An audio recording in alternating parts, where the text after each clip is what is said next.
سچا اور مخلص دوست۔ دنیا کا امیر شخص وہ ہے جس کے دوست مخلص ہوں، اور اللہ سے زیادہ مخلص کون ہو سکتا ہے؟ غموں کی راہ پر بڑے سکون سے چلیے کہ یہ راہ اللہ کے قریب کر دیتی ہے۔ ہمارے مانگنے میں کمی ہو سکتی ہے، مگر اس کے دینے میں کمی نہیں ہو سکتی۔ حضرت علی رضی اللہ عنہ نے فرمایا، اگر میری زندگی میں دکھ نہ ہوتے تو میں اپنے رب کے ساتھ دعا کا رشتہ کیسے نبھاتا؟ اللہ سے ایسے بات کیا کریں جیسے وہ ہمارا سب سے اچھا دوست ہے۔ اللہ کو اپنی باتیں ایسے سنایا کریں جیسے وہ ہمارے ساتھ بیٹھا ہے۔ اگر پریشان ہو تو اللہ کو ایسے بتایا کریں جیسے ایک چھوٹا سا بچہ پریشانی میں سب سے پہلے اپنی ماں کے پاس جاتا ہے۔ جب ہم خوش ہوتے ہیں تو چپکے سے اللہ کو اپنی خوشی میں شامل کر لیا کریں۔ جب اللہ سے دعا مانگیں تو کسی انجان کی طرح نہیں، بلکہ لاڈ سے، جیسے ہم کسی روٹھے ہوئے کو مناتے ہیں۔ ایسا بھی نہیں ہے کہ اللہ لا علم ہے، وہ بس ہم سے ہماری حاجت سننا چاہتا ہے، ہماری تڑپ کو دیکھنا چاہتا ہے، ہماری زبان سے، ہمارے دل سے۔ ٹھوکر بھی انہی لوگوں کو لگتی ہے جن کو رب نے تھامنا ہوتا ہے۔ دعائیں کروائی نہیں جاتی بلکہ دعائیں لی جاتی ہیں۔ اگر کوئی دکھ دے تو اسے معاف کر دیں، لیکن جسے معاف کریں اس کو دل سے معاف کریں۔ ہم کیوں بھول جاتے ہیں اس کے گھر میں دیر ہے، اندھیر نہیں۔ انسان کی اصل موت تب ہوتی ہے جب وہ اللہ کو بھول جاتا ہے۔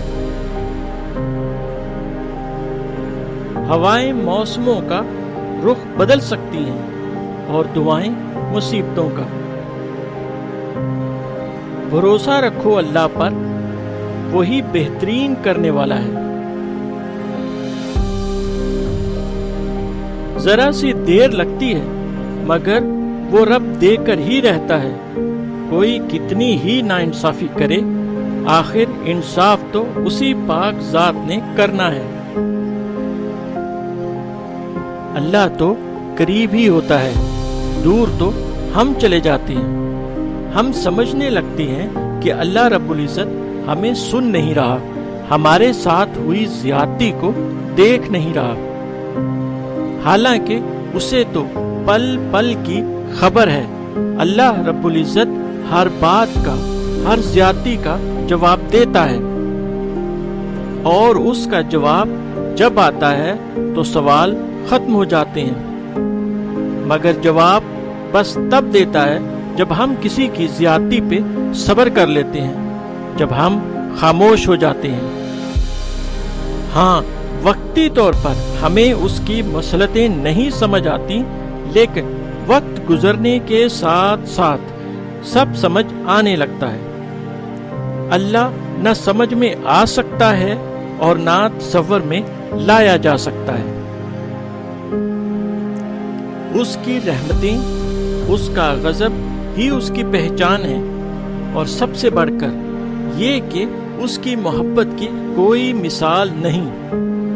اس کی محبت اس پھول کی خوشبو کی طرح ہے جسے دیکھا نہیں جا سکتا، بس محسوس کیا جا سکتا ہے، اور جب ہم اسے محسوس کرنے لگیں گے تو ہماری ساری الجھنیں سلجھنے لگیں گی۔ اور یاد رکھیں، اگر ہم اسے بھول بھی جائیں نا تو وہ ہمیں تب بھی نہیں بھولتا۔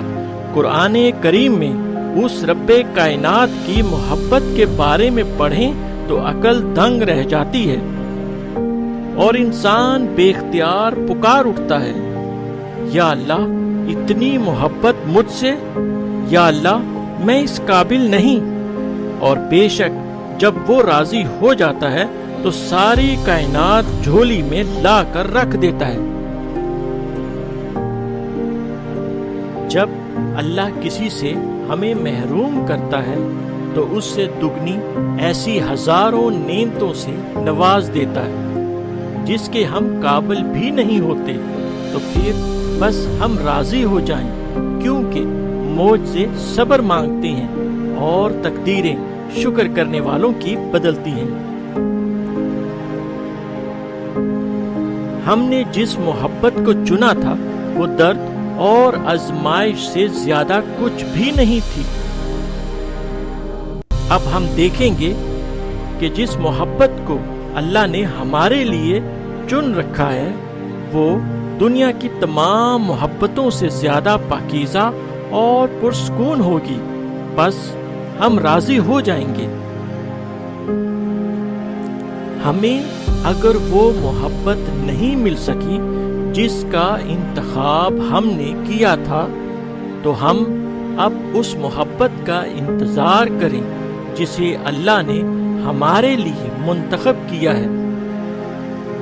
ہم ہمیشہ اللہ سے جواب مانگتے ہیں، اس کے اشارے کی تلاش میں رہتے ہیں، مگر جب وہ ہمیں جواب دیتا ہے تو ہم اس جواب کو تسلیم نہیں کر پاتے یا سمجھ نہیں پاتے۔